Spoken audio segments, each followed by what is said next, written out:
Good. Call this meeting to order. Welcome, everyone. We will go right to the agenda. Throw it back over to you. Thank you, Mayor, Council. So tonight we have Andrew Holton here. He's from Lansing Melbourne Group, LMG. They have requested a meeting with council to discuss town center.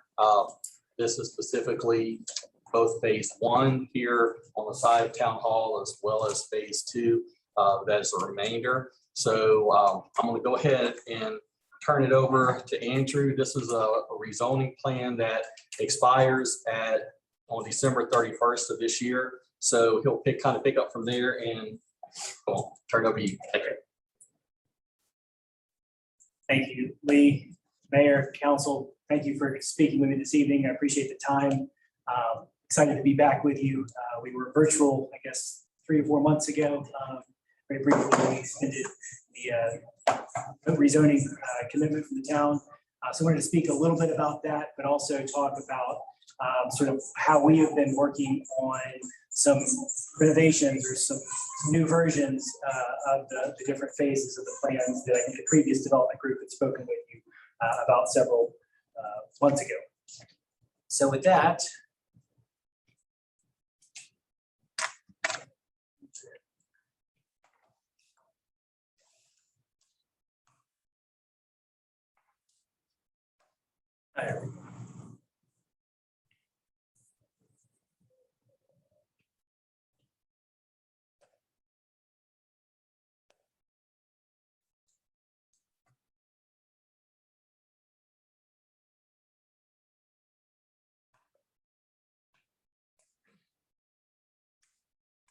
into the goals. I have a slide before this.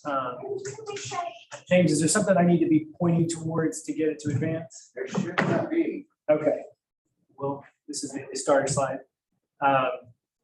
Sorry about the missing date. I think we had originally thought we might be able to get on the agenda for a work session that you were potentially going to have in September. And that slide, the cover slide, was from that time. But just to give you a little bit of reminder about who LMG is and sort of what our experiences have been in this part of North Carolina. I think we talked about it a little bit in the meeting where we presented virtually, but good to be with you here in person. So I thought I'd sort of remind you there.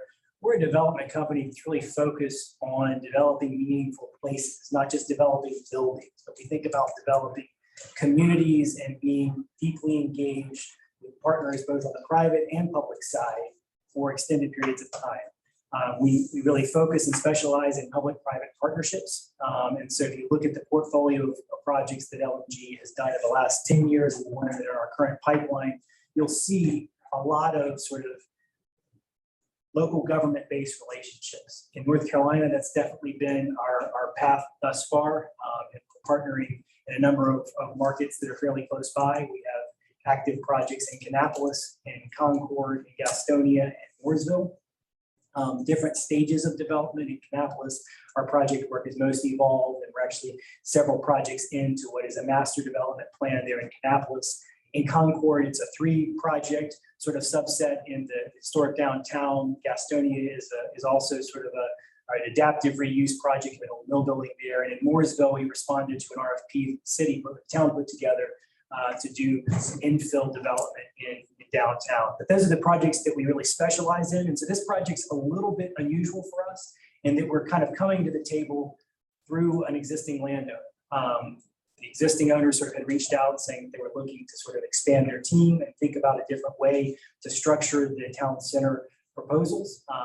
They knew of our expertise in doing these public-private partnerships. And so we've been working together with them for the last several months trying to think through that. We've gone through a number of different sort of relationship structures with them. I think the current sort of default setting is one where we would sort of take control of the property from them and sort of move forward as sort of the lead component. And, you know, they might be involved at some level, but for the most part, this would be an LMG sponsored project, both for phase one and hopefully potentially for phase two as things could move forward. They've been good to work with. We really enjoyed getting to know Mark and Joe. But I think ultimately the way that we work and the way that they work, it sort of made sense for us to sort of think about it as an LNG-led project going forward. So at some point there would be a purchase and sale agreement sort of structured between LNG and the current owners. we would take title and sort of move forward as the sort of development partner, hopefully then working with the town through a fairly extensive planning process on what we're calling phase 2, but may very well be multiple subphases within that larger sort of entity. So it just gives you a sense of what else we're doing, sort of the size of the firm. We love this part of the state. We think that there's a lot of good tailwinds going on right now. We're hearing that from the investor community. We're hearing that from the finance community. We're definitely seeing good numbers in our other projects. And so that's part of why we're here today to talk to you about ways to sort of move forward on phase 1, is because we think there's a really good opportunity to get some momentum here in Harrisburg specifically that can then sort of see out a much longer sort of commitment with the town. So the goals for the meeting, wanted to just talk a little bit about some public priorities we've heard in talking to some of you, talking with staff, talking to some other stakeholder groups in the area. We want to give you a quick update on our design program and sort of compare that a little bit to what has been proposed and I think approved previously, but just sort of highlight a couple of areas where our vision might differ from what previous groups have brought to the table. We want to talk to you a little bit about some proposed timeframes and analysis of the various options as we see them.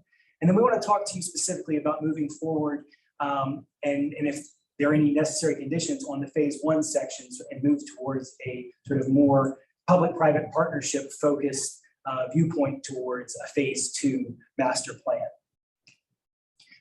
So what we've heard is that there's a lot of history with the town center development. That's something that we understand we need to be mindful of. We realize that we are probably not even the first or second sort of group that's come before you to talk about this. So we recognize that there have been many discussions for many years beforehand. We're trying to understand the dynamics that have evolved there, things that have held previous deals up, so we can make sure that we avoid those potholes going forward. We understand that the vision for town center is evolving. We know that the news of the train station sort of changes the way that town center and the neighboring sort of communities will sort of think about the relationship to the region. So we've talked a little bit with folks about what that's looking like, and we realize that there may not be unilateral vision amongst you, the leaders of the town, on what that vision looks like. But we do get the sense that it's changing and evolving, and so we're trying to do our best to understand the pulse of Harrisburg. We often talk to our public partners and say that our job, we don't see our role as creating vision. We can't do that. You live here, you represent people here, you are the vision for Harrisburg. Our goals are to amplify your vision. We want to try to understand what that is and try to help you think about structuring the built environment in a way that amplifies what that vision is. That's what we specialize in. That's why we like public-private partnerships. That's why we like going deep in markets and in communities to sort of demonstrate that long-term vision. As I mentioned, the train, we know that transportation issues and opportunities are a focus. We heard conversations about parking and walkability. Definitely the train is in focus.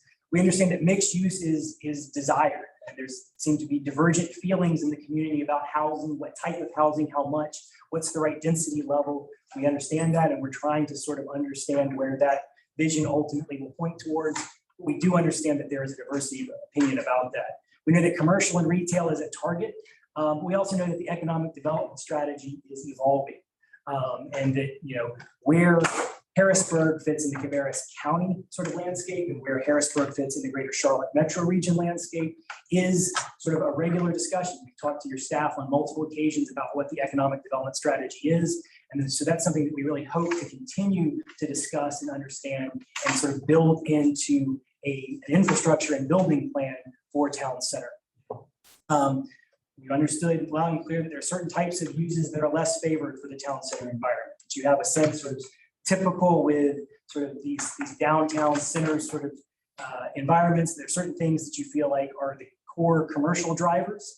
And we want to sort of work with you to sort of favor those and understand there are certain types of uses that are less favored. So we want to make sure that we're thinking about a built infrastructure that supports the direction that you want to go in.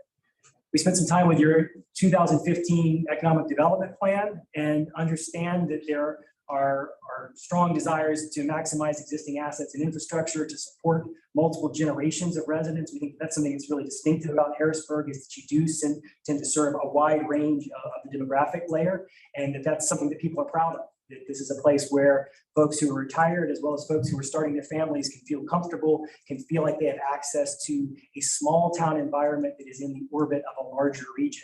And so we've heard that loud and clear and want to make sure that what we're proposing and what we're talking with you about reflects that. Small town values was sort of mentioned several times in our conversations, and wanting to sort of stay on top of the future trends for the region and for that kind of smaller town ecosystem. So we understand that that's an economic development goal, and we hope that our proposals can fit within that structure.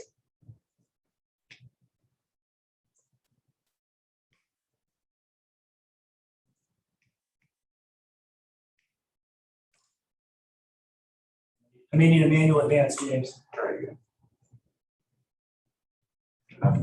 There we go. Okay, so I want to talk a little bit about the site plan analysis.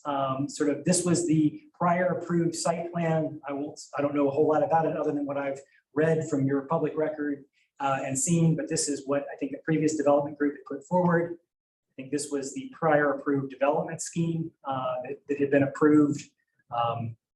We think that there are a lot of good aspects of this plan, things that we see similarly, and there are a couple of things that I want to raise up as distinctions. We think that unilateral phasing, sort of thinking about it as one big master plan, is hard to justify in today's market from a financial sort of markets point of view. We think that commercial absorption is really hard to predict right now. The lending community is not touching that as far as we can see, unless there is high degree of pre-leasing at the starting point.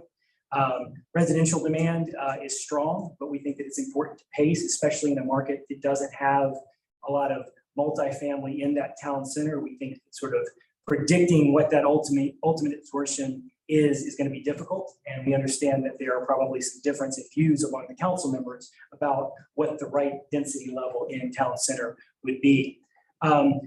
We think that the phase one building design, which I'll spend the most time talking about today, has a lot of good characteristics. We've tried to keep to the basic sort of parameters of phase one. We think that thinking about it as 3 discrete buildings, as the original plan sort of suggests, is going to be hard to justify based on constructability issues. There's a lot of inefficiencies in creating 3 buildings when one building can sort of serve a lot of sort of shared space, amenity, and then sort of entrance and egress sort of opportunities in the building. And so what we've tried to do is create a design that's a little bit more connected while being less monolithic. And that was one of the feedback pieces the staff was really clear about.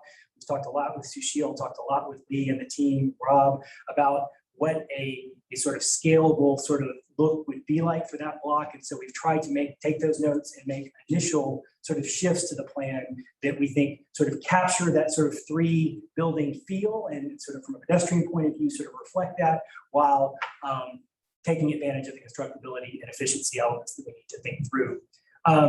We thought that the phase 2 layout had some efficiency issues and also had some constructability concerns. We were concerned that some of the uses that were laid out were really hard for us to predict with any level of viability going forward in the 5-year sort of time frame. So what we've tried to sort of suggest is a sort of amassing sort of, I guess, suggestion.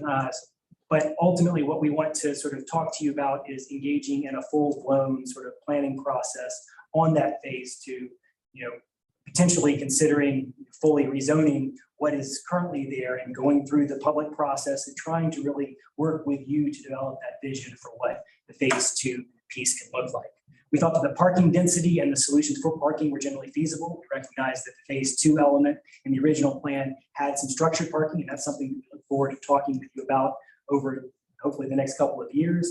We've tried to keep phase 1 completely apart from structured parking and to make it both to park it for both the residents and also to add some parking at the surface level for existing commercial uses downtown.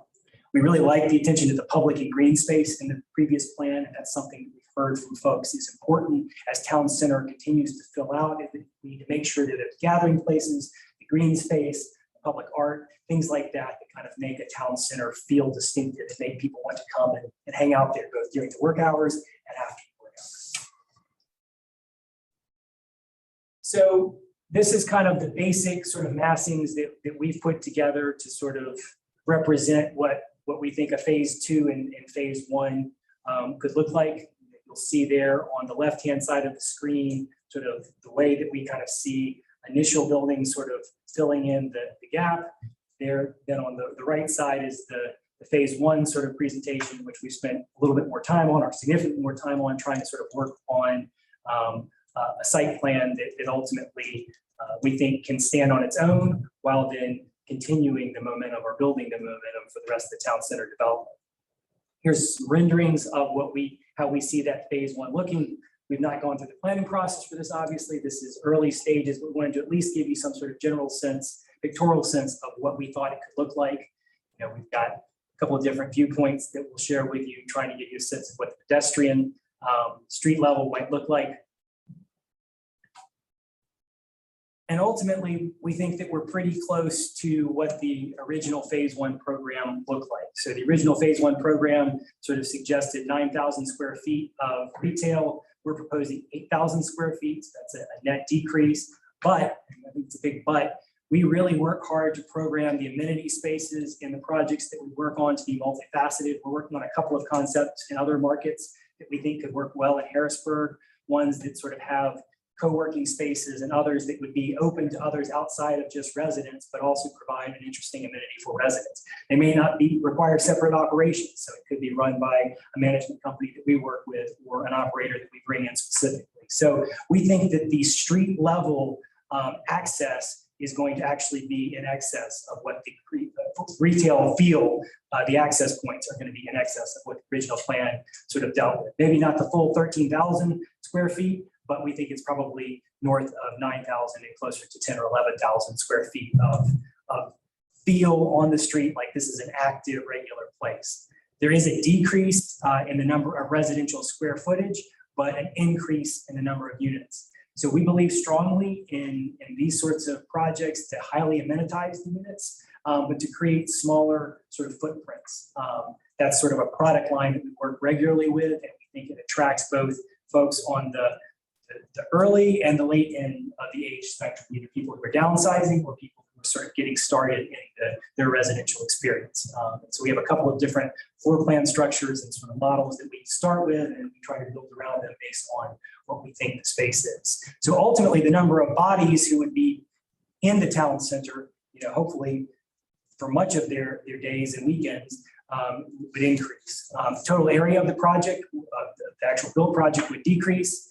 Open space would be exactly the same, and there would be an increase of 34 parking spaces in our plan. So we've heard loud and clear that parking already during the day is a premium right now, and that's something that our plan should be sensitive to. So we generally really focus hard on shared parking ideals. So our sense is that during the day, we would add to the sort of net parking availability in town center, and then in the evenings, we would have sufficient parking for every bedroom in our proposed project. So again, look at the site plan, and this is sort of a parallel, you know, what was originally approved, what that looked like versus then sort of what we had put in. So the blue is sort of the building that we've designed. You see the red on the right under the proposed is the outline of the original buildings, and then the parking behind it sort of laid out in the ways that the chart on the top is what I shared with you earlier. I just made it bigger so that it was easier to read. And so ultimately, we're here today to ask you to do a bit of a hybrid sort of planning authorization. You have approved the extension of the rezoning plan to the end of this year. And so we come to request that phase one of this project be allowed to proceed under the current zoning sort of restrictions. Again, we think it's very close to the form and function of the existing plan. And that we sort of go into that with the agreement and the knowledge that phase two needs to be a collaborative process between LMG and the town.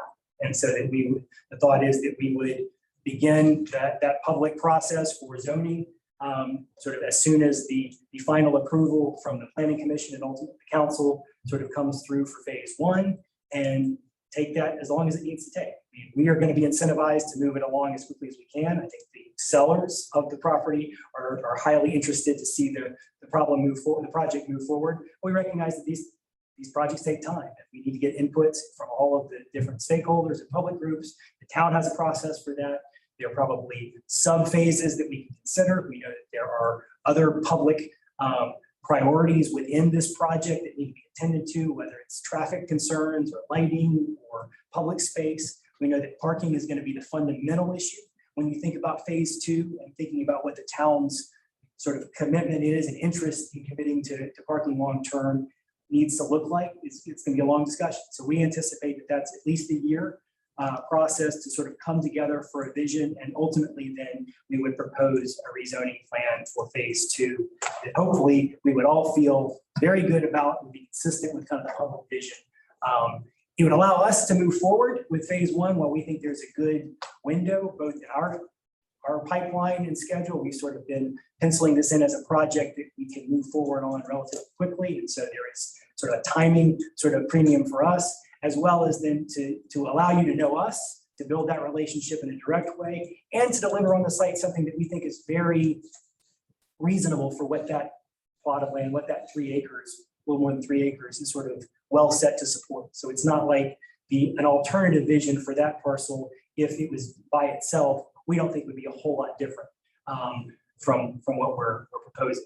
So we think it's a win-win. We think the town sees progress. We think the town has full ability to sort of influence and participate in the planning of phase 2.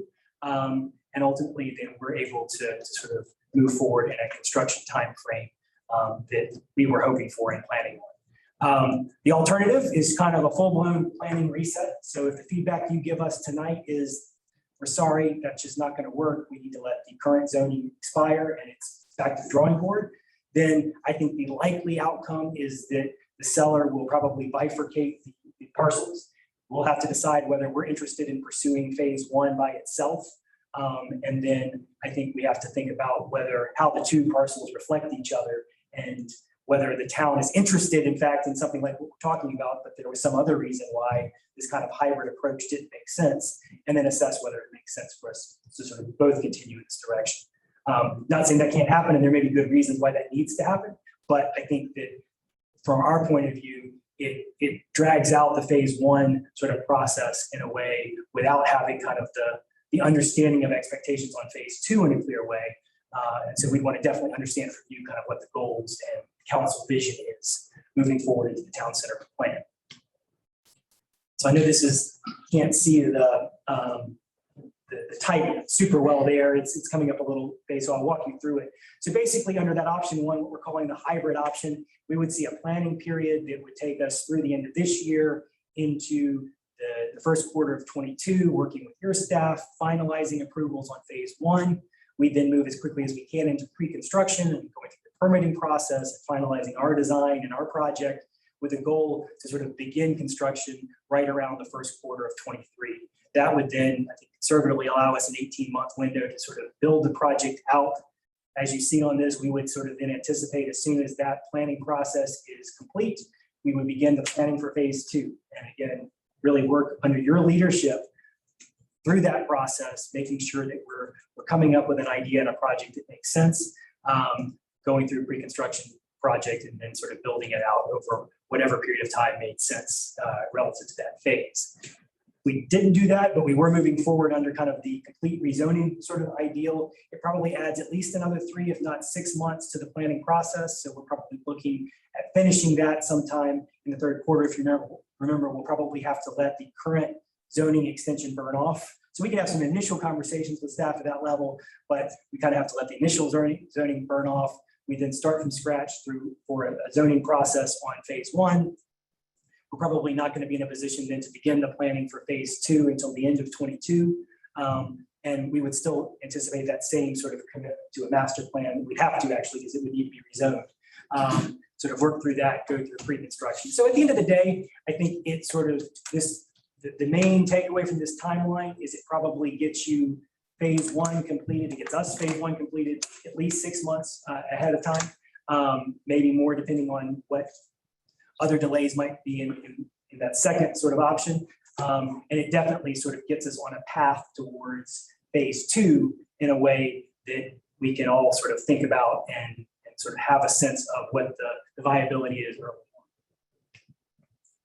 And so with that, I really want to open it up to questions and comments. I know that this has been a project y'all have talked a lot about and have a lot of I think, strong opinions about. So want to answer all the questions I can. I reserve the right. I'm not a designer or an engineer, so if I don't have a technical answer, I will note it, and we may follow up with you specifically, but I'll answer the questions as best I can, and would love to see if you're comfortable with us moving forward with staff towards that kind of hybrid model. What's Sushil on that? Yes, sir. We do have both Rob and Sushil online to answer. So I had a quick question for Sushil. Says, if they move forward on phase one, does that then lock the current zoning for the entire parcel of property, and we will not revert back to any portion going back to the original PUD? So yeah, we can reword that condition that we've been playing with for the last few years. Is we would rewrite the condition. So if we move forward with phase one and conditional phase two, then we would set it up that condition would keep the city center zoning, and then we will not be talking about that condition down the road once that project gets approved. So we can reword that language and bring it forward. It'll have to come to you for approval, most likely at the November meeting, because between now and December, we won't have much time to approve even phase one. So we will have to extend that condition with the new language that basically firms up the city center rezoning, allows us to move forward with phase one, and then we bring back phase two with whatever format it looks like. And we no longer have to talk about the danger of reverting back to PUD. And so Sheila, that would include having to go back, well, whenever a new zoning plan would be provided, it would basically be an amendment to the zoning plan, is that correct?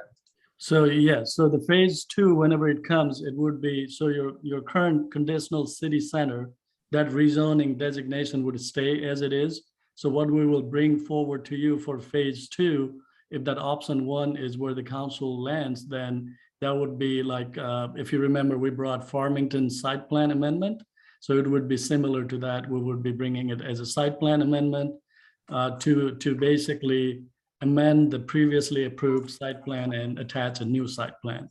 It has to go through the same public process, but it would be not a full-on rezoning, but focus on site plan amendment with changing the elements.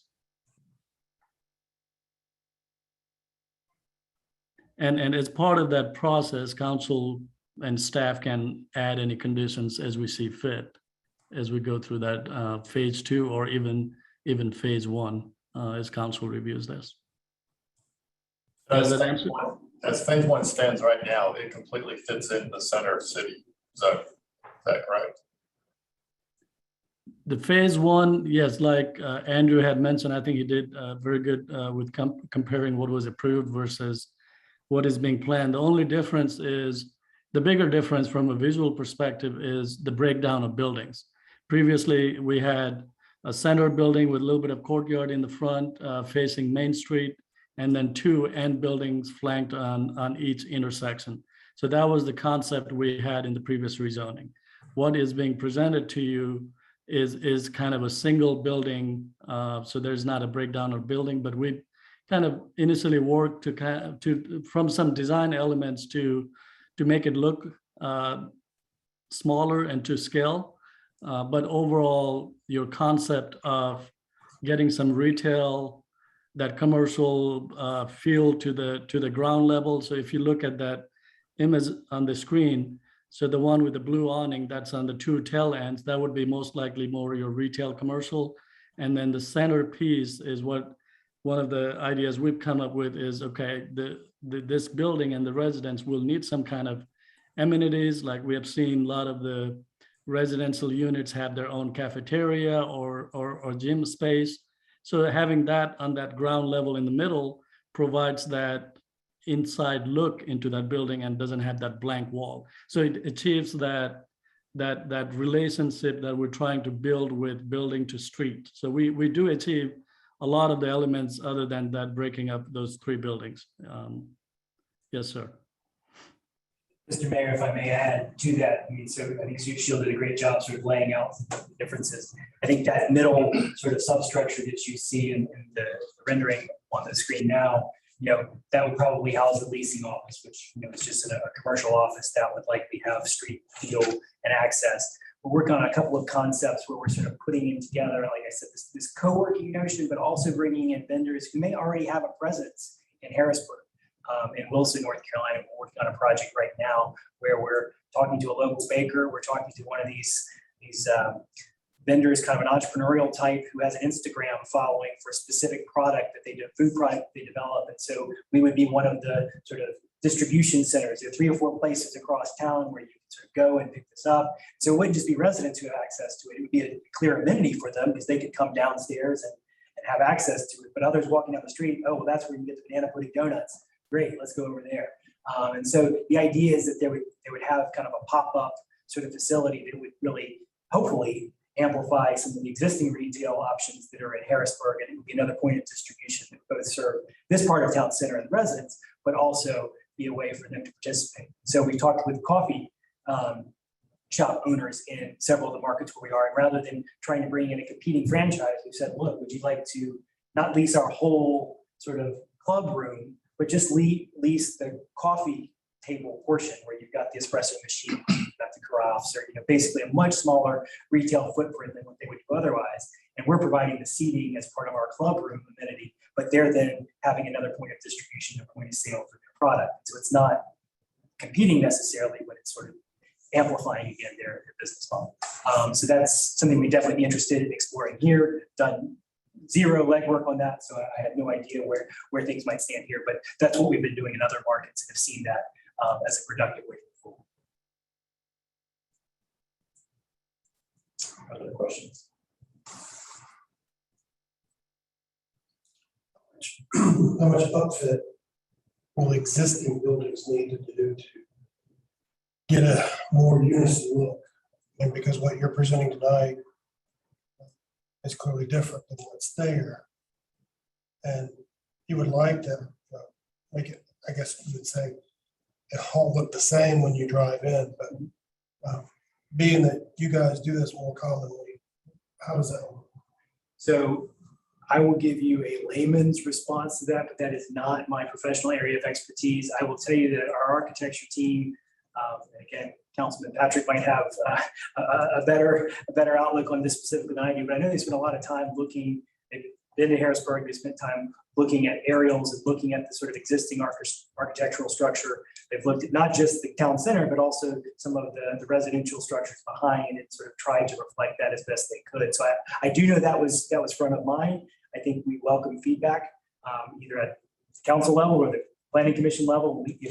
If you suggest that we may move forward to that, I think that's the next step after that sort of initial acquiescence to move in this direction. And so I think we would welcome that feedback. We've worked already with staff on a number of different sort of design elements. And so we'd be happy to try to reflect that as best we can. But I do know we've tried to think about that retail experience as fitting into the existing fabric of town center. And again, we'll take notes on how we can do that better.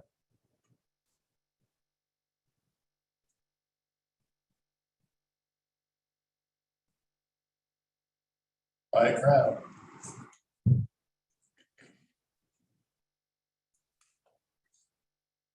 Well, I guess this is Councilman Dellinger, so I want to make sure if I were to say yes or I were to say no, I'm not exactly sure what I'm really saying yes to. I hear that the middle building could be this, or it could be that, or it could be this.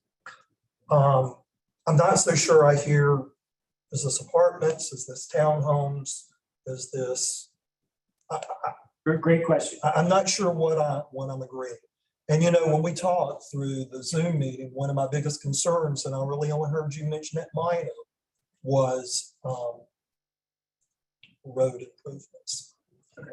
And I really see nothing about the road improvements, because whether it's 121, ever how many it is, whether it's day, whether it's night, we are at the traffic place we're at. So a little concerned if I were to say yes, what I'm really saying yes to, and I'm sure the residents that are on the line might wonder what we're saying yes to. Sure, yes, sir. Sorry if that was not clear, and I apologize. I did assume there was probably a higher level of, I knew that the council had been presented with this model and maybe had a sense, but I was not speaking to the uninitiated. So yes, we are thinking of a multifamily rental product here. The unit count.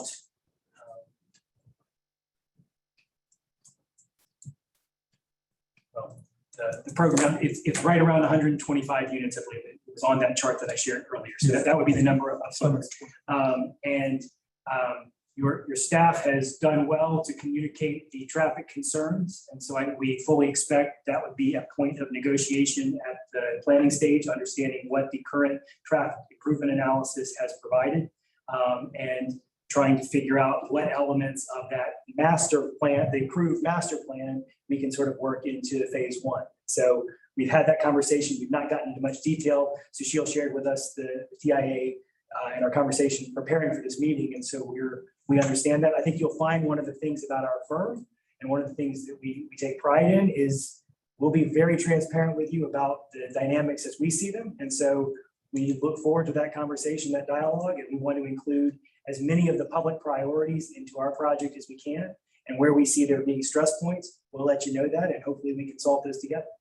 So I think on the parking side, just to reiterate, because I think that was a specific question, we see this as a significant net increase. You're taking a space where there is no parking and you were adding 175 spaces. Again, we can show you the shared parking analysis and what that would likely mean to daytime availability for parking in town center.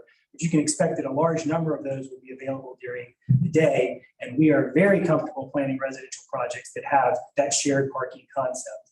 Our residents will come in the evening. Again, we think we have an excess of what we're going to need for residential parking in the evening. So we think it's going to be a net increase in parking even after hours or in the evening hours until morning. So we feel good about that analysis, but we're happy to sort of dig in and answer specific questions with our engineers and parking consultants as we need. And I might have said parking, which parking is a concern too with phase two, but here again, it's the busiest intersection in town. Sure. And getting that traffic through the intersection and off of Roberta or off of 49 in and out of town center. I want to be sure that it all doesn't occur at the end of phase two. Understood. And just to make sure that we're all on the same page on the process here, I mean, if you give us sort of the general sense that moving forward in this, what I'm calling a hybrid model, sort of moving in under the current zoning for phase one, you still have multiple points where you can not just ask us questions, but we can talk about what we need to provide as part of the thing. So we will, if you extend the current zoning to the point where Sushil and Lee recommend us being able to get things done, which we're loosely, I think we're generally thinking sometime in the first quarter. Then I think the next phase would be, so you vote to do that. We then would go to the planning commission. So we would prepare and have to work with staff to meet all the threshold requirements that any other plan in the project in the town has to do to get to the planning commission. So we have to take staff input. We have to understand, we have to sort of pass that threshold to get to the planning commission. We have to then sort of seek approval from the planning commission and then ultimately come back to you for final site plan approval going forward. Am I correct in that, Lee? Yes, sir. And, you know, to be clear, and Sushil, you can correct me if I'm mistaken, but, you know, what, in addition, like you're saying, to the extension, what council needs to be able to say is, are you willing to consider a preliminary plat solely on phase one, again, with potential, whatever we work out as far as some of those improvements, and come later for the preliminary plat on phase two. So if I said that correctly, that's kind of ultimately what we're trying to do, extension. If you're okay with phase one preliminary plat alone, with any potential agreed upon improvements that may be on phase two, which again, Councilman Dellinger, to your point, not wanting to save all of those improvements to the back end of phase two. And then later, after that 1+ year of planning process, then come back to council with phase two preliminary plat. That's great. And again, Sushil, Let me add to that, Lee. So basically, yes. So we're looking direction from you and basically checking where council as a body stands on this project, right? So we have multiple paths, and we are willing to go either way, wherever the council directs us to go. So the first path is that what we call the hybrid model. So you utilize the current approved zoning, and then you bring forward phase one at a preliminary plat stage. So you design a high level building, you do civil engineering and bring that forward for approval. That approval package will contain a phase two, more of a concept, a very sketch, nothing at a preliminary plat level.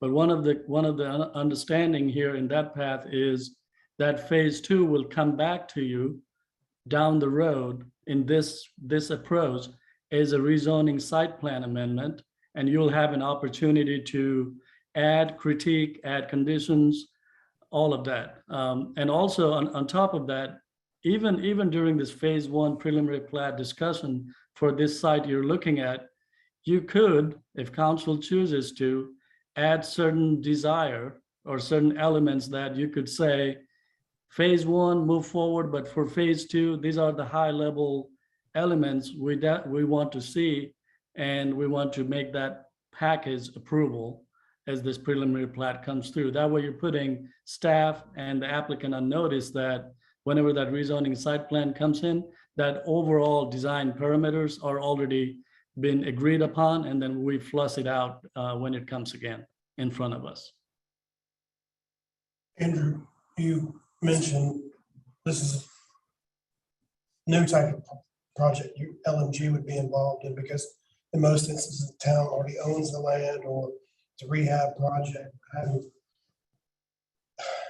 Given that, would you guys control the parcels in phase two while you're in phase one to prevent any side deals or any kind of competition deals that could come? I mean, I just want to know that if you're in it, and that you're gonna, when you go to phase two, you still have control of that land, as opposed to, oh, we didn't expect it, but he sold this parcel to XYZ. So I have a very high degree of confidence that before we would come to you for final sort of approval of this plan under phase one, that we would have a purchase and sale agreement that would cover both phase one and phase two, and thus have site control in order to move forward. At this point, we're still negotiating that, and frankly, the outcome of that negotiation is pending the outcome of this discussion. But at the end of the day, if we sort of move forward, I think conceptually, the sellers and we are generally of one mind about how things would be sequenced, and we would maintain the ability to gain site control. And again, they're going to have expectations for us as well. We realize that we're kind of in the middle of both parties because they want to see things move along at a certain clip as well. And so part of our initial draft agreement with them has sort of check marks that we have to do to demonstrate progress with you, to show that we are not just sort of sitting back passively for phase one, hoping that things, break right in the market. But it's no, we've got to be actively moving towards the rezoning process and having public meetings and getting feedback from staff and hitting all of the different rezoning marks that are necessary for the process. But again, contingent on those sort of checks, we have every belief that we will be able to maintain site control, move on with the project, and develop both in sort of hopefully in a win-win-win situation.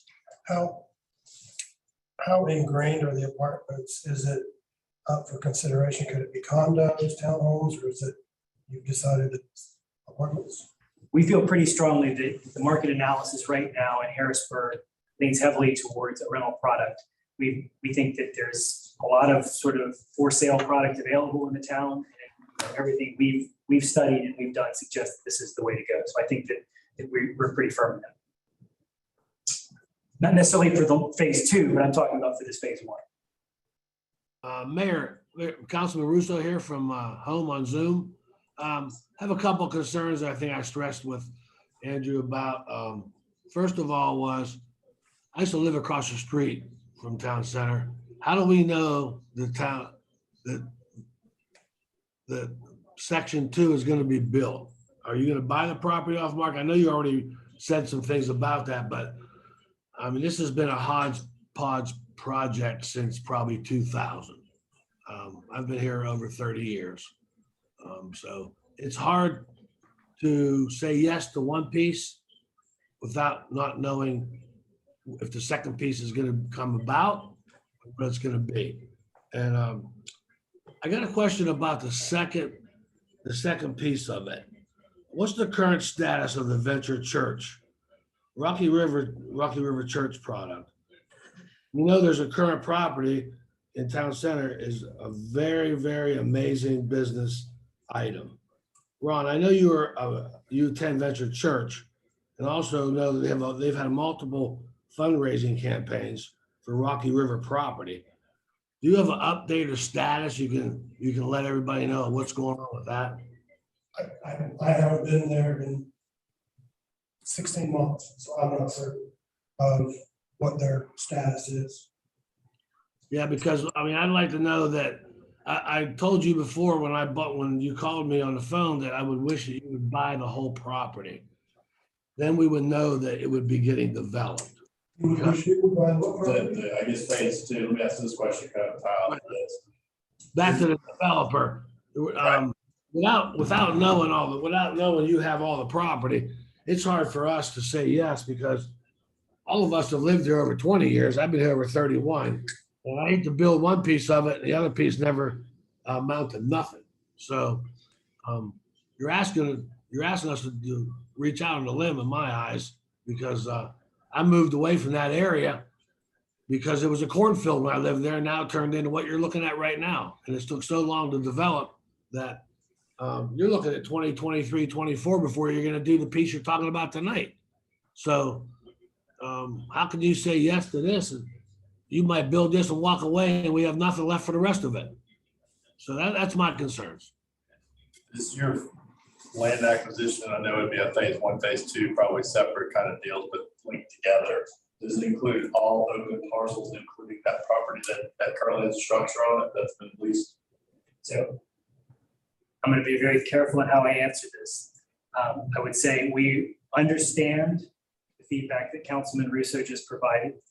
I would say we agree with what I'll call the general sort of urban design principles that we've heard sort of brought into question in the general conversation about town center.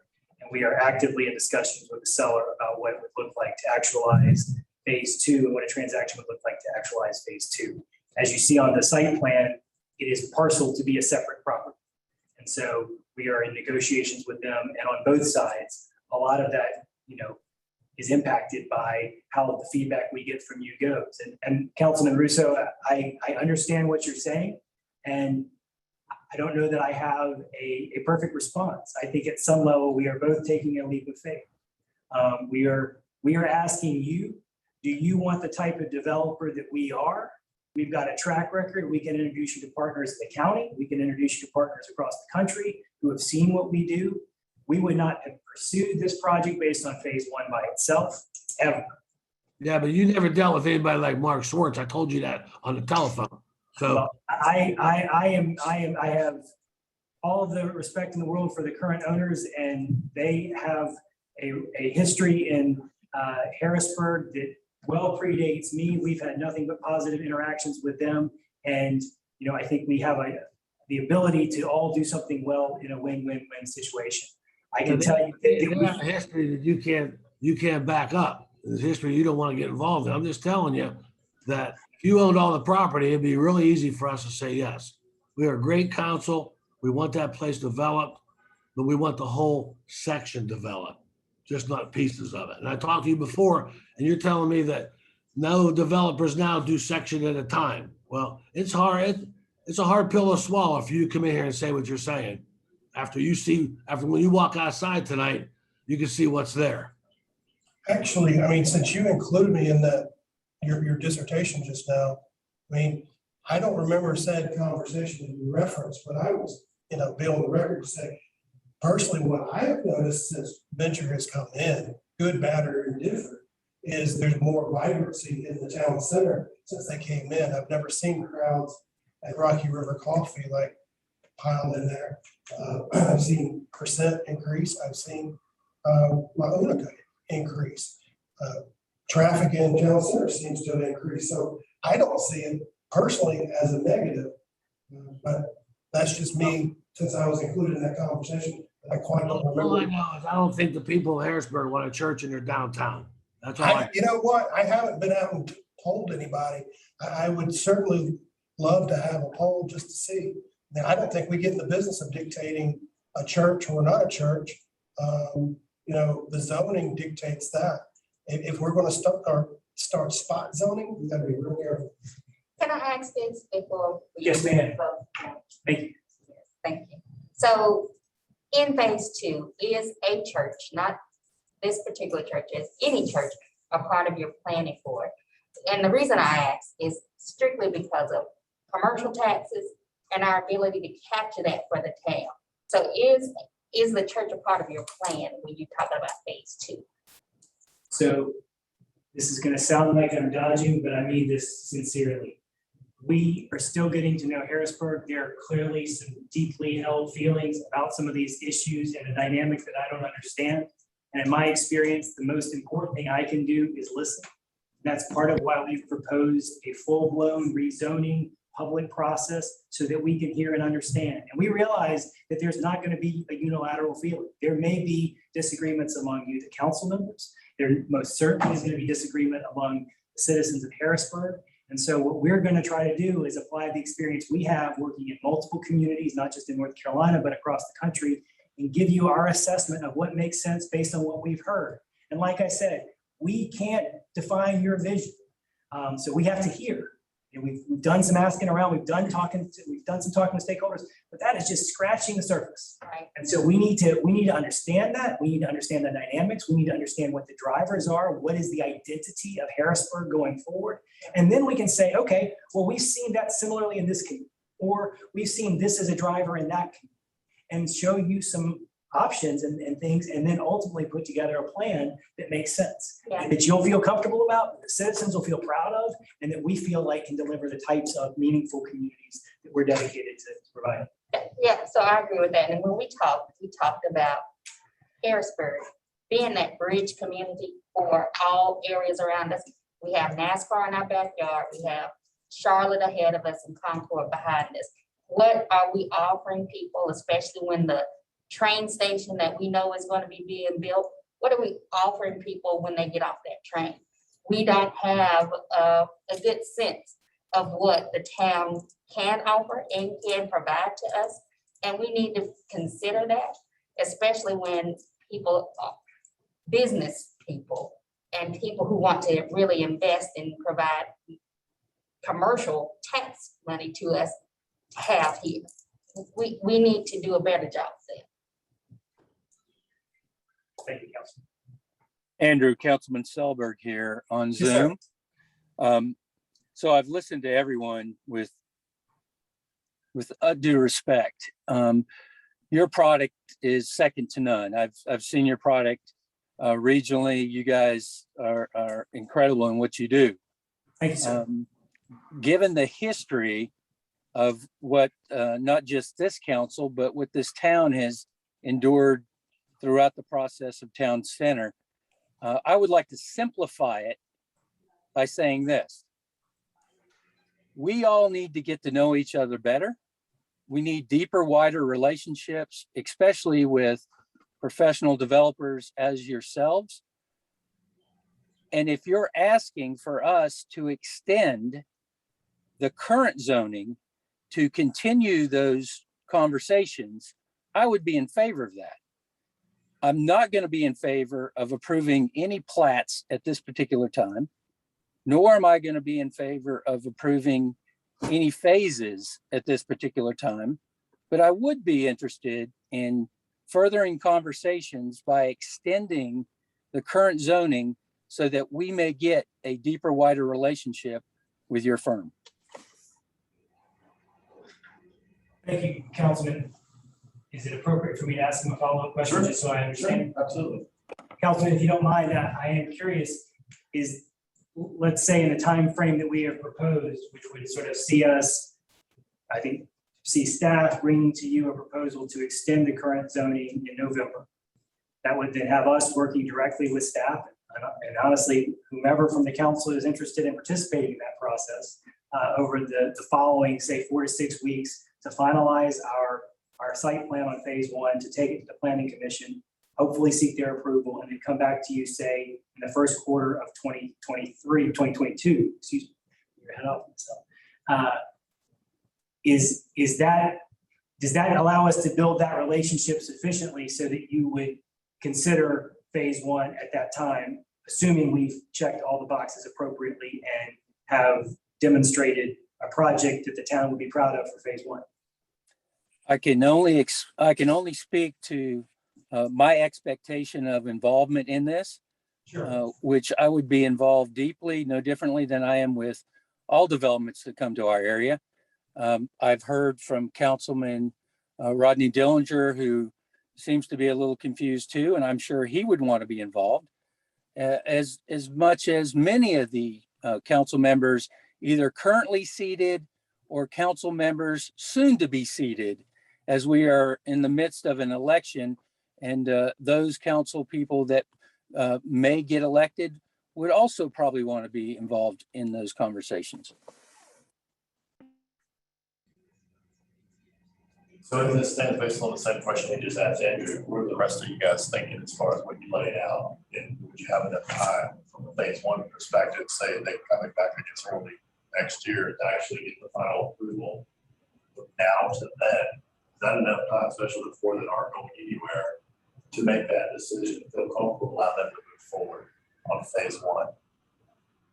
So that's what That's exactly right. Can we back up and zoom out here a little bit? Can Sushil give us the background on why we're met here tonight? Because it's my understanding that we are met here tonight because you want to digress from our typical process for projects. I think that's the reason, yes. So Sushil, would you mind giving us the background there?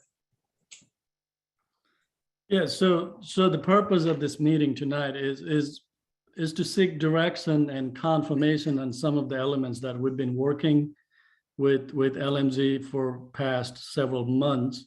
So we're not digressing from the typical process per se. The process still allows us to break into phases and talk about that. The only dilemma here is that typically when we do phases, we have more certainty on both phases. Here, the only difference is phase one has a little bit more granular details. Phase two does not have it. So is that concept acceptable for the town council? Should we continue to work to refine high-level elements for phase two, but go more detailed on phase one and bring this forward for approval? Or should we not consider that and bring a project as a whole for both phase one and phase two as a brand new rezoning site plan amendment, and start that conversation all over from scratch and not worry about what was approved in the past and not tie ourselves to that rezoning site plan? So that's the conversation and dialogue and direction we're looking for. I think both applicant is looking for that, and I think we as a staff are looking for that direction so we can better deliver that project to meet your expectations. Mayor, may I also respond? Councilman Patrick, I appreciate the question. I think it's a fair one. If I may be very direct, I think the bottom line is we worked with staff for several months trying to see if we could squeeze a project in based on the current zoning, and we could not do it in a way that we felt like made sense for us. The current development plan was not one that we would have proposed. I tried to sort of explain some high points, but also some points where we diverged. And so we are here today because we got excited about Harrisburg. We thought that you have a lot of opportunity. Your town center is at a state of an interesting juncture. You've got a lot of great development around you, but there's a lot of infill needing to happen. That excites us. That's the type of project we like. But based on the prior developers' work, which again, we had no say in, we weren't participating in, that's not the plan we would have brought to you. Honestly, that's not how we would have approached you. We would have come in and said, let's think about a demonstration. Let's build a relationship, and let's think about committing to a joint master plan over time. If that's not what you want, then we just may not be the right fit for you, and that's okay. no offense. We are used to going into markets and into communities where there is an active public partner who says, we like what you do as a company. We want you to come here and work with us to think through this. And we then go arm in arm, and it is a leap of faith, Councilman Russo. It is no doubt a leap of faith together to say, we're going to work together to solve problems, to listen to the public, and to build a project that reflects your vision. And if that's where you are, then I have no doubt we'll be able to get there. But what we struggled to do was sort of squeeze what we were thinking about and what we were hearing as indecision, honestly, in Harrisburg into another developer's vision. And we couldn't do it. And so we said, okay, well, this parcel of land, this 3 acres, unless you greatly change sort of the fabric of the Harrisburg Town Center, where you greatly change sort of parking investments and other things like that, there's only so many things that can be done with that parcel of land. So being very direct with you, worst case scenario, we're wrong. We just can't find that vision that we're going to amplify and do in phase 2. Worst case scenario, hopefully you're left with a project that fits into the fabric of your town center. And then you're back to the drawing board with somebody else. And that may happen. I don't want to say that is an improbability. We hope it doesn't happen. We hope that we can work for it together, but that's the worst case. And from where I'm sitting, that's actually all right, because I think that that's going to enhance parking. It's going to create residential and retail sort of experiences downtown and more bodies. And we hope that that's something that you're interested in. And then we're committed, as I think our track record will show, with working with you and sort of thinking through that phase 2. But if that's not where we are, then we just assume hear that now and wish you the best. And we'll be your neighbors down the way in Concord and Kannapolis and wish you well. So that's kind of where we are. For us, we've been sort of thinking about this for a while. We're ready to go. As I said at the beginning, we're at this interesting time in our pipeline. We have some capacity to do a project like this. We think the market conditions are right for a project like this, both specifically in Harrisburg, more generally in the region, and much more broadly in the residential market. We think this is a type of project that there is an appetite for. We think there's residential demand for it, and we're excited to bring it to you. But again, we're not going to try to force our square peg in a round hole. So we want to hear that from you. And if that's so, we'll take it. Well, I appreciate you being direct. I hope you don't mind if I offer you the same courtesy. Sure. My concern is what it's always been, is that the town wants, and I think everybody on this board wants, to make sure that we have opportunity for commercial space, and everybody's really wants sit-down restaurants and this kind of stuff. Just a couple of questions in unpacking that. One, why not start with phase 1 as a portion of the commercial development instead of the residential development? I guess the second question is, there is leasable space here, but it appears like the center of the building is amenity for the apartments. And so from what I can tell, maybe it's 6 leasable spaces that you may be talking about on the 2 ends of the wing, which, I don't know how much commercial space that is. It's likely not a large sit-down restaurant. Maybe it's a smoothie place or something like that, right? And not what the residents have really been asking for. And then the third thing that has always been troubling for me is if, as you say, phase 1 is successful and you walk away for whatever reason, we have a project that we could likely have gotten from anybody, right? What is the public amenity? What is the skin of the game that you have for us? You and I have spoken about this before. Where is the public square that we get out of it with a fountain, public art, a plaza or something that if you end up walking away, we have apartments, but we also get a public square that's usable by the public. And so where's that skin of the game? I'll be direct as usual. I feel as if, to use a politically loaded term, that this feels like a carrot on a stick to me. That you want to get this bill promising that we may get something in phase 2 later, but no real guarantees. So how can we be assured that the residents really are getting something out of this? Because as I said before, I'm sure anybody would be happy if we just said, hey, we have a parcel here we want to build apartments in. they'd be knocking down the doors. And before you answer that question, I want to, because it's going to all lead together. Sure. How many projects has LMG abandoned or walked away from that you know of in a situation like that? So answer, okay, so that was at least 4 questions. I cannot promise I'm going to get them all, but I will do my best. I was thinking about it in the order in which Councilman Patrick posed them, but don't let me forget Councilman Smith, or Councilman Smith, I can get back to that. The commercial question. Our experience right now in the market is that it is hard to get financing on commercial products that are not pre-leased, period. It's a reality of COVID. Now, I'm not saying there aren't commercial developers out there that are figuring it out, but we are not at our core an exclusively commercial developer. We are a mixed-use developer. And so we know what we do, and it is a layering of commercial and residential and retailing into the fabric of a market. So our experience in talking to the lenders that we work with in our markets is that's really hard to get done without a tenant in place. We've talked to your economic development team. We've sort of said, what's the target? Who are we going after? And again, with all due respect to staff, there's sort of the types of folks that like to be in town centers. It's professional folks. You have a clear sort of healthcare presence, here in the town center, but that's already built out.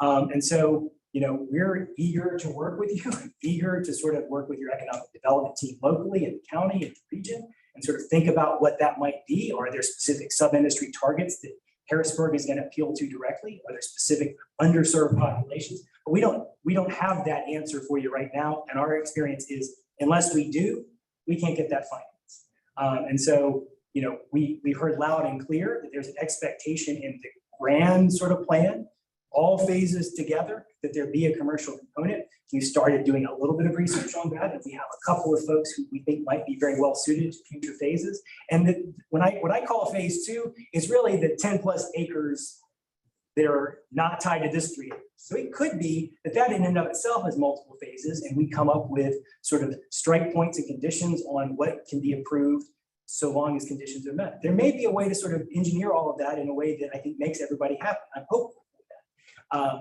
But I would say right now, that's the reason why residential specific. In terms of— Before you move on, so are you aware with the previous developer that the town was ready and willing, and I wasn't on council at the time, to actually lend money to that developer to help the project and get those things done? Were you aware of that? And is that something you would consider?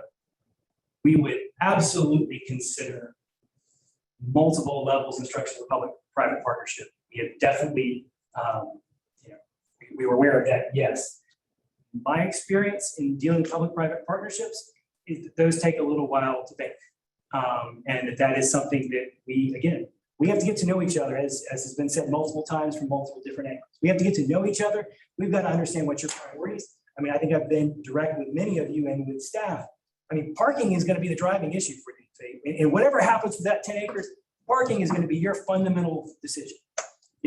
If there is limited appetite on the public side to think about structured parking, then you're going to be limited by what you can park with the surface.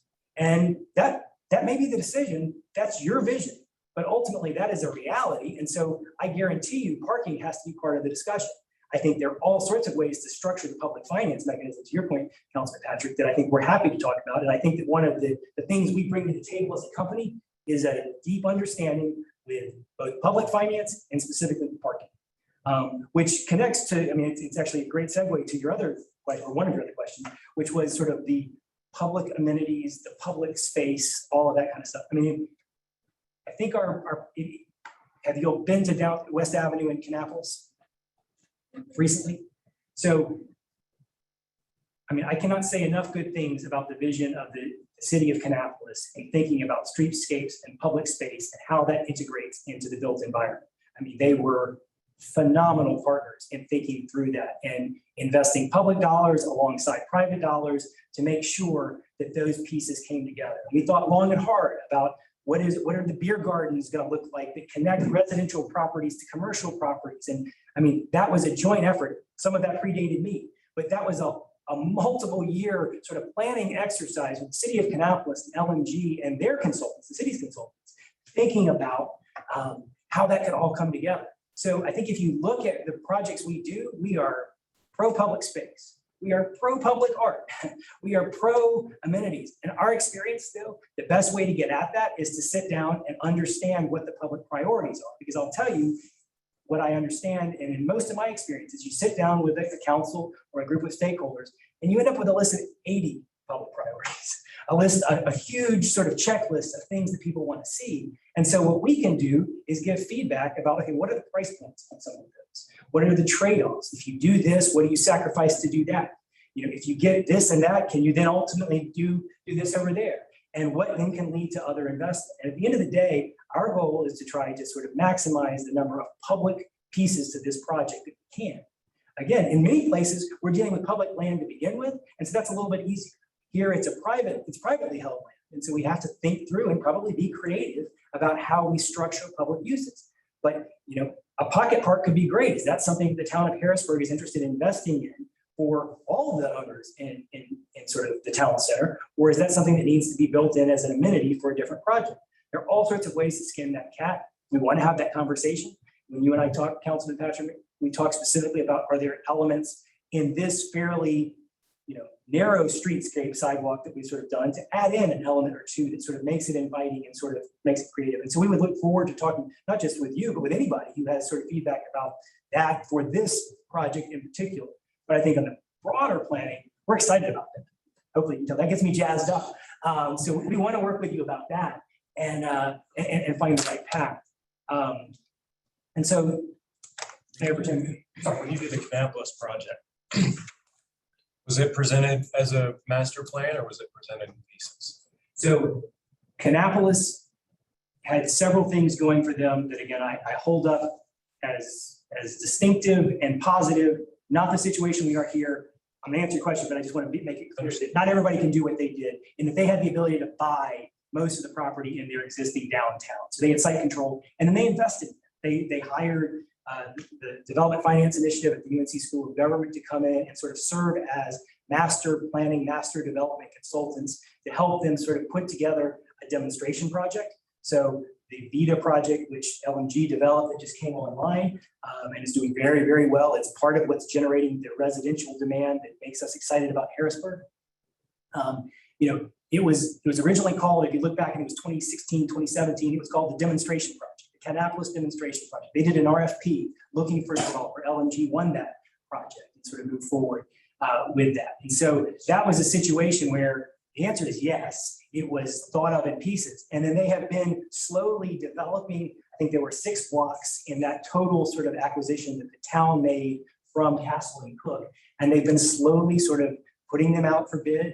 LMG has bought several of them and is leading the development in several, and then is partnering with the other owners for the development around the baseball stadium. So it is phased, is the short answer to your question, but it also was tied to a master development plan. The city of Kannapolis, you know, was able to control that fate a little bit more directly because they own the land to begin with. So they were able to sort of seek folks coming to them in a way that we enjoy, but is not exactly the case here. So just answer Mayor Pro Tem Smith's question, and happy to continue going for as long as y'all are interested and able. You know, because most of the way LMG works, it's tied to, again, some sort of either open solicitation or sort of private agreement between local governments and LMG. The way it usually works is there's a memo of understanding between a council and LMG to sort of say, hey, we're going to spend money figuring some of this stuff out. You're going to think about this. We're going to agree to meet regularly and work together in good faith to get something done. And then ultimately there's a master development, which is a legal document that the council authorizes the manager to sign that says we are a partnership. It's North Carolina statute that enables them, especially in downtowns or small town centers like is here in Harrisburg. And so that is sort of the sequence of events. To my knowledge, and again, I've been with the company for about 3 years, sort of at a different level, and I can confirm this with you. To my knowledge, there is no project that LMG has walked away with past the MDA stage, and I'm not even aware that they've walked away from any past the MOU stage. There are plenty of projects that, you know, they've kicked the tires on and looked at, especially on the private side, because again, there's a different level of understanding of what the vision is when you're looking at a specific partner. But I'm not aware of any. I will ask the principals and confirm that. But I think they've got a pretty good track record once they're engaged with local governments working on projects. I say we have a good track record working on projects and executing. Well, the reason I asked that is because after we met over Rocky River Coffee that day, shortly thereafter, you guys Concord announced their two-building project that you guys are working on. Kannapolis stated you guys were moving forward with more development over there. And in my heart of hearts, I think it would bode you or hurt you in a way if you were in a situation. I guess that's where I have more faith in it right now because of all your books in this area. I'm sure you could sit there and everybody could tell me you could walk away. I think it bodes better that you've got all these hooks in, so it's more of a reason to take that chance. You know, we've talked about it all these times, you know, town center doesn't get developed, town center doesn't get developed. I was not a supporter of the 3 million. I don't think the town should be a bank, and I never wanted to see us loan out money in a situation like that in fear that it would go bad. But in your regard, I think just because of who you are, what you've developed so far, your past history in the area, I think it adds a lot of credibility. But I'm going to bring up something else. There is a large elephant in the room. And that elephant is apparently Venture Church. And I think, Mayor, quite honestly, there should be two answers. The first answer is if Venture Church is in any way, shape, or form in that plan, can they move forward or can they not? Then your next question is the question you asked a minute ago, but I asked on record, I think it was 2 meetings back, do we as a council have the ability to control a leaseor or an owner on the property if it meets the zoning? And the way I understood it, we don't. If Swartz made a deal or were to make a deal in that, then I guess the question, like I said, goes back to this council, is all of town center at a loss based on Venture Church? I mean, I think you got to think about the economic tax base that the church would be able to provide.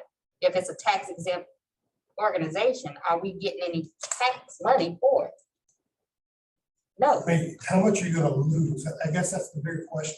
How much is it worth throwing everything for town center out the window based on that one little parcel right there? How much tax? I mean, just think about the economics of it, just clearly about the economics of it. Because Not thinking about the in church, there but any church. You're thinking about the economics of it and what is it gonna bring? And also, and yes, thinking about what we're able to provide as a town for anyone that's coming here, right? You're thinking about activity, walkability. I mean, I'm a church goer. We had problems, especially when Farm Mill Brewing was coming beside our church. That's an issue for me. I mean, as a church goer. So I don't know how we would be able to progress. I mean, How? Please tell me how. they're there. To me, they're bringing more people into this community. And I'm speaking of that instance. I'm not speaking to Venture. I'm speaking to that instance of what I've seen. On Thursday nights, you cannot find a parking spot in this area. Wednesday nights is very tough. If you walk into Rocky River Coffee, it's amazing the crowds that are in there and the lines that you wait in to get a drink or a coffee or what have you. So I think, to me, the increased traffic that you would see on whether it be a Monday, a Tuesday, a Wednesday, a Sunday, or a Saturday, whatever day it is, if they are bringing folks into the area, is all a benefit. And that's why I want to understand, are we willing to throw out a multi-million-dollar plan based on the tax loss of one parcel? And I don't think that makes good sense to me, just because you've already had a church in here before, they exist today, and everything's functioning fine. I just continue to think about that, but as a business, and everyone has said on this council and said that we are a family town, and those traditional values that we're exposing But if those traditional values are what we're exposing, and we're trying to bring different organizations here to help support our tax base, because we don't want to have more residential communities here, how does that look and how's that gonna be able to support the town financially? I think it bodes very well. I mean, because, I've been at Rocky River before Venture was there and it was packed. I've been at La Unica before Venture Church was there and it was packed. During COVID, So prior to COVID, I'm talking about during COVID, in the I mean, times that we did business. COVID is an anomaly, but thinking about the bigger picture of it. I mean, if you People say were this coming town is before. about family and family values. But if you're, I mean, that's a traditional, I would welcome it, quite that's a honestly. traditional value. Where are we? We don't have a vision, right? And if you're saying that the church is the epicenter of everything that we do, but church and state are supposed to be I never said the separate. church was the epicenter of everything we do. Don't put words in my mouth. Well, I'm just saying, if the church is supposed to be the epicenter of our town center, It's not the epicenter, it's only at one component. but it's in the middle of the town center. It's in the middle of the town center. And would it be in phase two? I'm a little lost in this So conversation. we asked the question, there's 14 acres, I guess, or actually 15 or something. You said phase one, you get that lot that you would have a condition to get to phase two. Would that be all the remaining open parcel fully Venture Church out? Because that's not open parcel. Would that be all the open grass that's available in town center? You guys would kind of block against phase one? I think the current owner is open to discuss with us multiple different options, both open space and other elements. I think they have very reasonable and rational economic expectations for existing buildings and what the market, the rents that they can achieve for those spaces are. And so I think that not all of those parcels are equal. I think that they are very supportive of the idea of redeveloping town center, or being part of the development of town center, and ultimately are weighing a variety of different options, both tied to their vision and commitment to the community, as well as to sort of their operating business. And so I think it is right now, I mean, to answer your question directly, I think right now we have the clearest track for the open parcels, but I don't have any reason to believe that everything isn't on the table. But again, right now they have leases with tenants, and those leases will hold for as long as those leases last. I also think that the larger question is a very important one. And again, we're neutral. We want to understand. We want to hear. But I don't think that it is a problem without a solution, and a problem without a solution that all the stakeholders can be part of. And so we've not even begun sort of understanding what the dynamics are, what drives different existing users downtown. And that's something that we want to be involved in early on. And that, again, I'm going to call it phase two plan, but again, recognize it might be many sub-phases, but that wave of planning that we're, again, inviting as part of a rezoning effort with you, I think that would be an important discussion to have. We want to talk to existing tenants, we want to talk to all of the other folks who feel like they have a strong vision for the town, so we can, again, amplify that. The other mechanisms that we have. I'm just thinking out loud here, because at least in my opinion, I think the vision would be that we deliver something for the current residents before we build new residential properties, and which is why I went initially to what is the commercial. Suppose, and again, I'm just thinking out loud here, I'm not offering anything. Suppose the town purchased the 10 acres and we said, okay, as part of phase one, we would like you to spend the same amount of money the town spent purchasing the 10 acres, building out commercial facilities and a public amenity as part of phase one. So That would be skin in the game for both of us.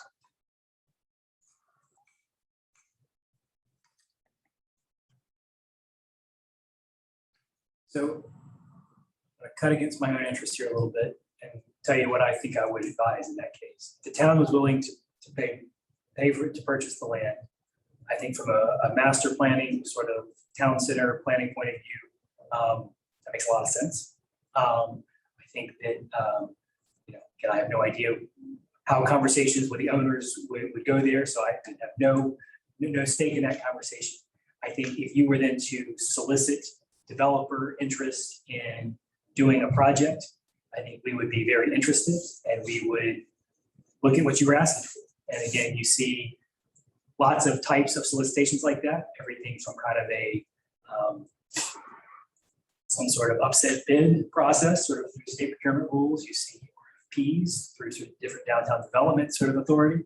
I think we would be very open to understanding how you would look to seek that partner. And again, I think we have a track record of responding to that. I can't guarantee that what you would ask for is what we feel like is in our wheelhouse and our specialty. And I can tell you that for us, we are here because we like the idea of doing multiple phases and being part of, again, that creation of a meaningful place, like I said in our vision statement.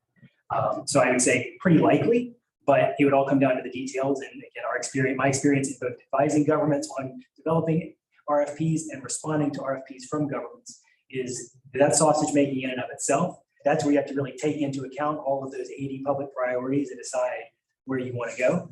And so, again, it would probably significantly change your outlook on this project for the short term, but I don't know that's not in your best interest long term. But that requires the capital and the political will to make the acquisition. If it's there, I mean, I would have a hard time telling you that was a bad idea based on our experiences for projects that we're advising elsewhere.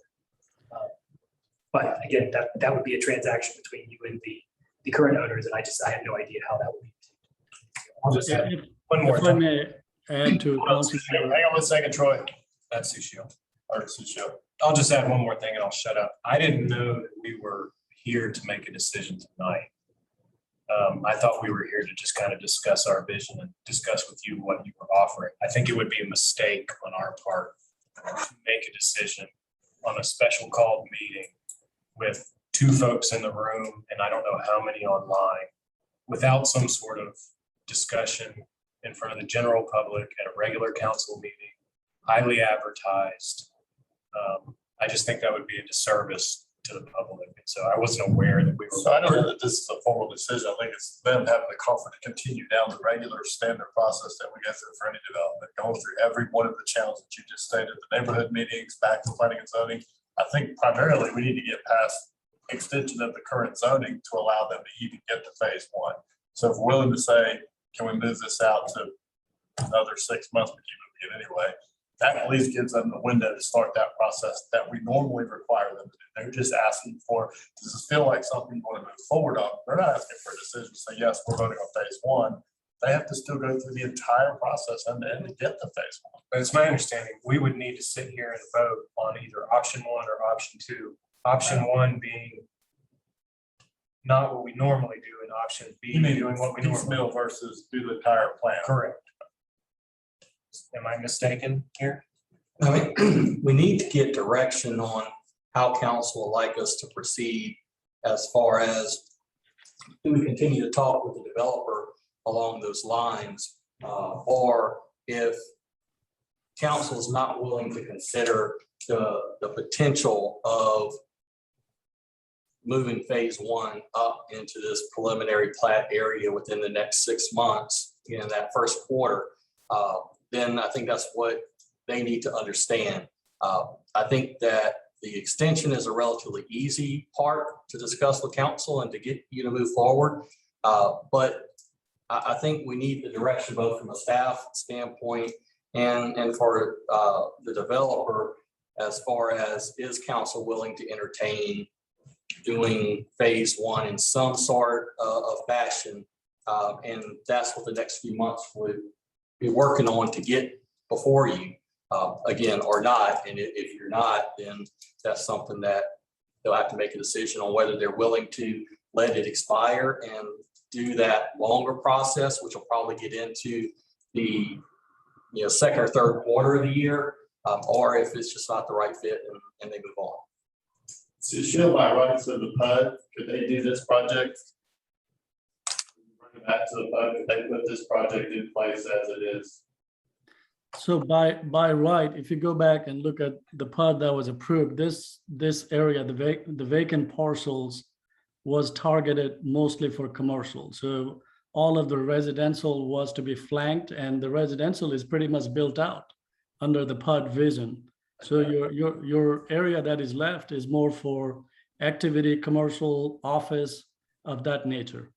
So residential would be difficult within the PUD without going through a rezoning.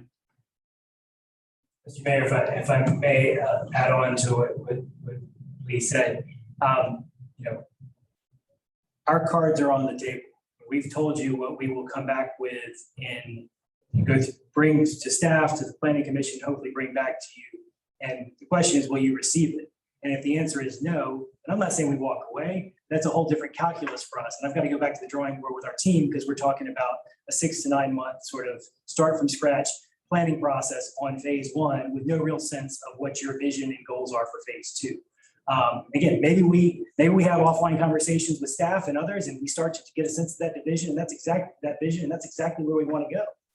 So again, I'm not foreclosing it at all, but I'm just saying that's a different value calculation for us. And if you know for a fact that that's kind of where you lean, then that's great. We just sort of walk away today feeling like, okay, we're going back to the drawing board and we have to evaluate this project in a different way than it was originally presented to us.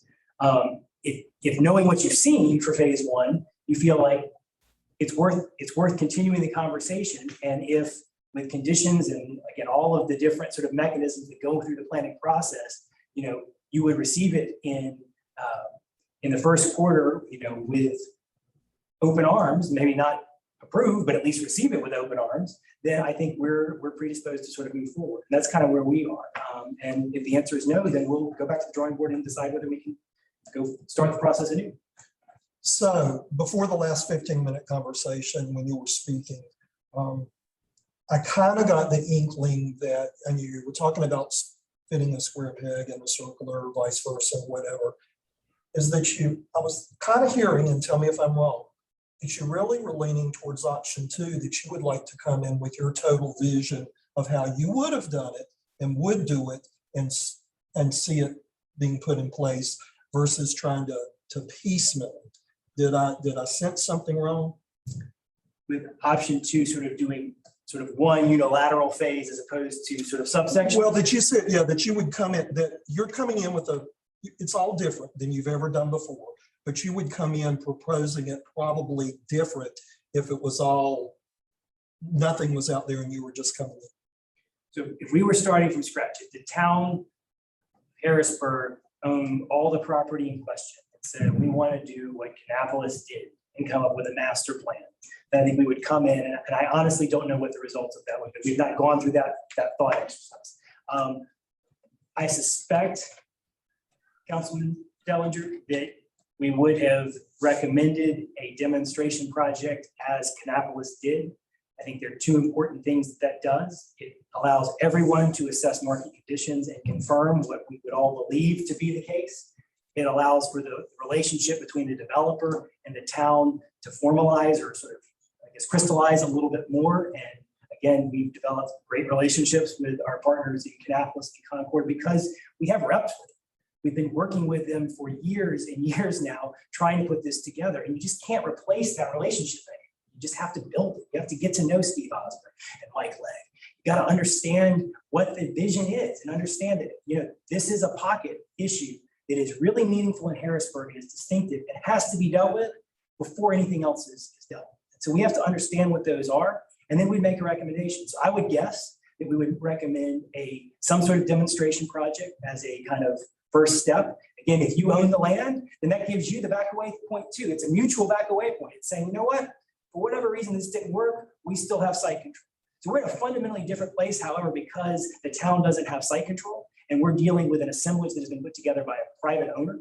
And so, like I said, it's unusual for us. And part of what we're assessing here, this is a 2-way assessment. We're trying to understand whether this is, again, is our PEG consistent with where you want to go? And again, if not, absolutely no offense. Well, and I know, and I just feel like, and it has been said to me before, the people that brought into Town Center in 2002, 2004, whenever it was developed, they came under an assumption that it was going to be a certain way, right?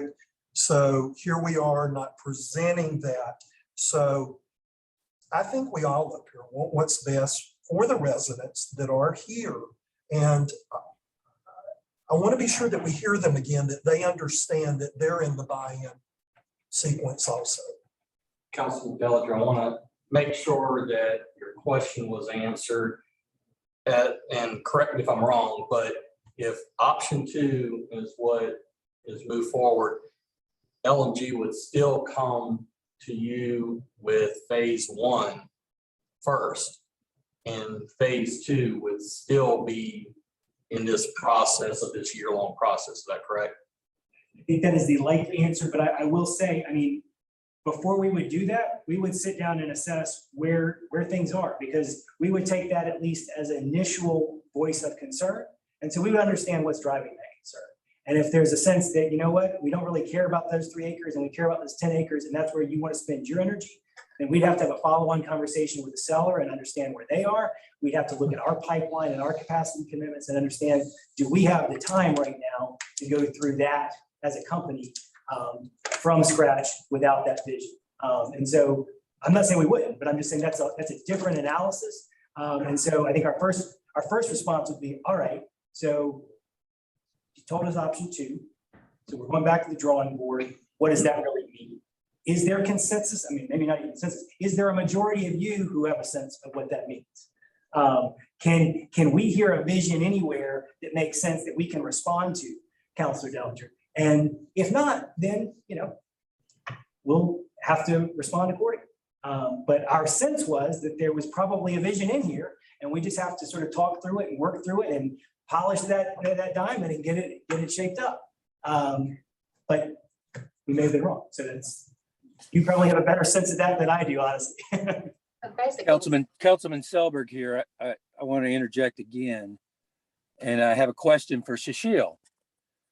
So if we do option 3, which is only extend the current zoning so that further conversations can happen, what does that do positively and negatively just for conversations? Because we've not approved anything. We've only extended the current zoning. Yeah, so the extension would allow us to continue this conversation, not talk about the phasing and the being project specific, bringing to the council, but talk about the vision that Andrew talk about the vision that you all discussed today, and form up some of those elements so we can bring a plan forward down the road. So it gives us an opportunity to kind of continue this conversation and get us to a point where we all may generally agree on that vision for downtown. And if I may add on, I know Kannapolis is a great example to look at downtown success and what they have done. We are in a very different position than what Kannapolis is and has done. And their vision came into life not just because they started yesterday. Their vision was built in. They had the ownership of the land. They had the funding capacity. That was being baked for many, many years before it came to fruition. And the biggest factor there, like Andrew said, is the control of the land, going to the private market, going through the RFQ process, establishing the vision for downtown Kannapolis. We don't have an established vision documented anywhere. We have a vision that we were excited about when that rezoning came through a few years ago, and we all related to that because we wanted something happening in downtown.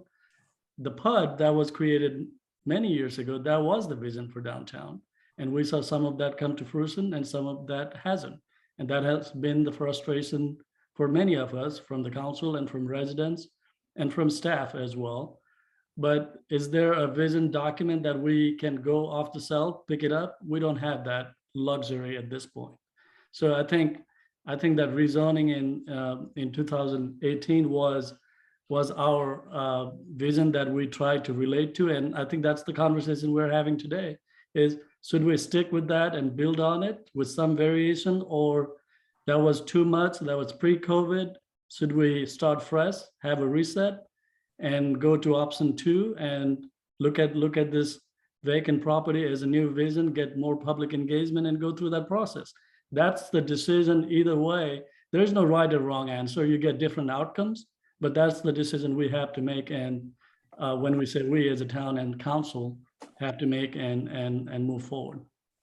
My only fear is that we go back to the PUD and we have another auto repair shop on a prime piece of property that each and every one of the town council people sitting on the dais currently have a vision for. And I just don't foresee another auto repair shop in our town center. There is that danger of if the PUD allows certain uses, there is nothing other we can do other than controlling the look, the site design. But from the uses perspective, you're right, we will have less control on that. So there is, yeah, I mean, there is pros and cons to both of or all of these options we talked today. It's about what can we live with as a council and move forward into the new vision, what we see fit. I would also just reiterate again that number one, we know we've got to deal with the December 31st issue. The reality is there's no way that a preliminary plat can come before council in time to be approved by December 31st. So council's going to have to make a decision. Do you let it expire or do you extend it?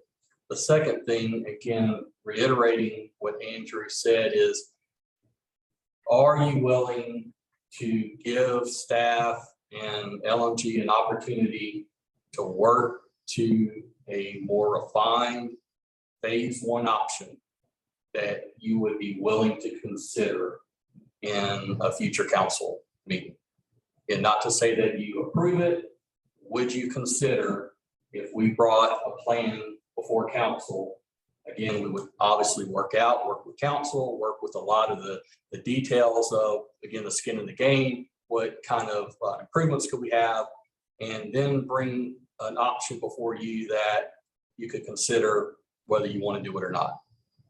And I really think that when we get down to the bottom, what we need to know is that possible, and if so, we can look forward to bringing the extension next month before council. And then that gives us a few months to refine this project to get back before you. Again, it doesn't mean there's no decision that you have to make as far as would you approve a phase one? Would you be willing to entertain that being brought before you? So let's start with the extension, since that would have to go on for next month for us to make the window for there. Can I have a motion to extend the current zoning that exists today to get put on the next month's agenda for final disposition, at least allow staff to go ahead and do the public judgment? Yeah, I'll get it. Motion to extend, Mayor. Properly seconded, all in favor, say aye. Aye. Opposed, nay. All right, so we got that. Now, next piece, that you're willing to entertain phase one as described, and further refining and going through the entire end-to-end process as we normally do, including public input, to move forward with phase one, knowing that phase two is connected, but we're not sure what that looks like yet. But again, with the current PUD, we'll get 24 on in March, so we don't know what anything looks like. So at least we have some kind of definition for phase one. I like his idea, maybe we entertain buying or maybe 13 acres, so we control our destiny from that point forward. And to your point. I guess the question before we can make that decision is, does the extension need to come from the potential developer or the landowner of the rezoning? Or do we have the ability to just get this PUD thing off of our backs and say, we're rezoning this to Center City? That's it. I think that the owner of the property has to agree to They that. have to request We've had that, we've asked that once back, and it's kind of a connection point, is back to the owner willing to do that or not. Have you had that discussion with them? My understanding is that the current owner, if feeling as though we can begin the process to sort of to entertain phase one along the timeframe the mayor just sort of mentioned, I think the owner would react favorably to extending the current reason. How about if we did No phase, extension, right? how about if we did phase one, we would want to go ahead and rezone Center City for the rest of the parcels. That's it. No more. Or PUD. the extension doesn't happen, we just say it's now permanently this. It's now permanently CC. Right. If we agree to that's- phase one moving forward. I can't speak for the current owner. I'm very comfortable having that conversation with them. And I think that is generally in line with what our expectations would be. We would have to come back with for the remaining acreage in our purchase transaction with them and convince you that what we're proposing from a built environment makes sense and is consistent with your vision. And again, I'll just be really clear, we're going to sort of come forward with all sorts of public-private partnership ideas. There have been a couple that have been mentioned here today, and so we anticipate that being a positive sort of negotiation process with. I think you would be much more likely to get phase one favorability if that was one of the. That's what I was asking, if we start phase one, that's in Center City, why wouldn't that then lock the entire 14 acres or 15 acres as Center City? There's no, we can't change it anymore. It's not one piece of it, unless he's asking for just that one piece. I'd like to say, we'll give you that, to your point. We want the whole parcel to now be Center City, and we can adjust accordingly, but the PUD needs to never show up again. So our position from the staff level is exactly that, is if we agree to go with phase one moving forward and extending that condition to allow us whatever time is needed to bring that to the council for approval, then we would frame that condition in such a way that that would tie this and phase two to the city center zoning, and there will be no longer discussion about reverting back. So that zoning would be baked in essentially. Or extensions, right? No more extensions. No more extensions, yes, sir. And where does the venture situation fall in? I don't know, we have to worry about it. We should operate on the 14 acres that's currently over 15 acres. It's open. So they can do whatever they want to do with venture. He owns the property, they're leasing it. Will you go back to the plat and just explain it to me a little bit more so that I'm clear and the residents online? Can you do that? James. James. Sorry.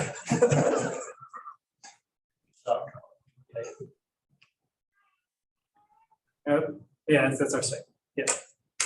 Sorry, Council, what was your specific question? So I want to make sure when we're saying that we're going to get rid of the old PUD, that means any of the existing buildings that are being leased. Grass. The PUD, I mean, the existing buildings are the existing buildings. They still have to fit from a business perspective within any zoning. The grass that hasn't been developed yet is more the risk that we're currently taking. We could add auto parts store across all the empty grass today in PUD. But somebody could come in and purchase that under that and tear it down and put an auto parts store. They would, as long as it fits the zoning, you're right, they could do that. Solve either zoning. Right. So I'm just trying to understand when we talk about making town center a new center city, that it really should be the whole thing. Right, is exactly what we're, right. Yes, I see what you're saying, yeah. Because I don't want us to take down Ludonica. And To his point, to show the existing buildings today that are on this property that have multiple owners in some cases, does that fall in Center City zoning at that point, or is it still part of what it was before? It will remain as PUD until the property owner wants to rezone. So we're not talking about existing buildings. The question of Center City zoning is only for those three parcels. So one parcel next to Rock River Coffee that you see on the top, that red. So that's parcel one.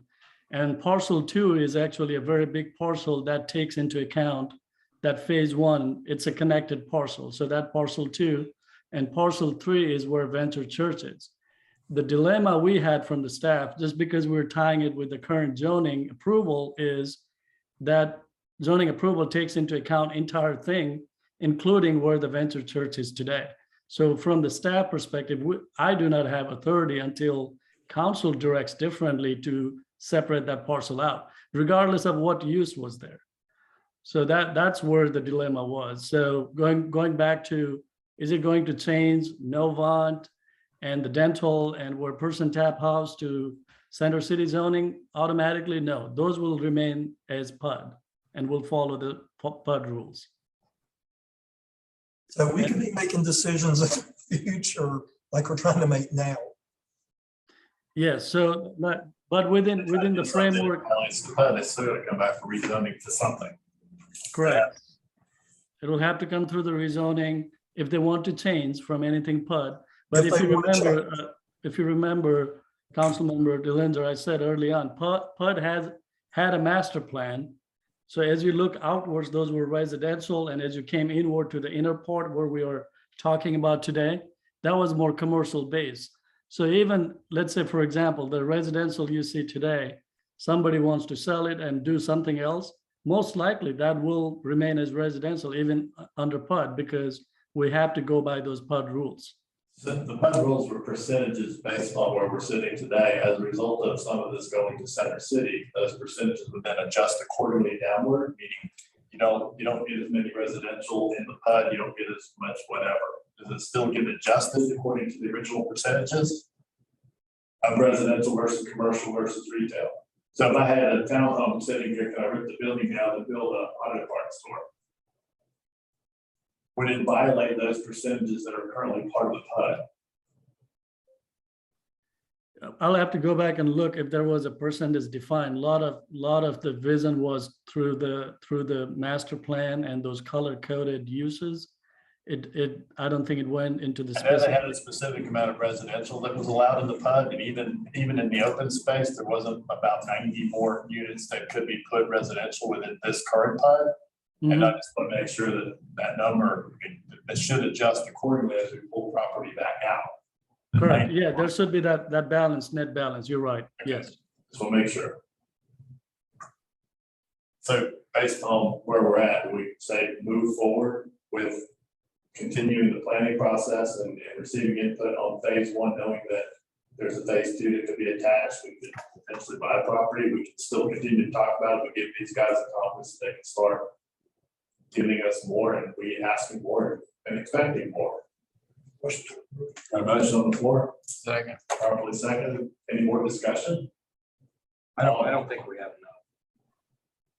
You don't think They're gonna what? give us more. I mean, I just don't think we have enough. I mean, we need, I just feel like you don't plan downtown areas based on one building to start. I mean, I just don't see it. No offense, Andrew. It's not how you plan large campuses. It's not how you plan cities.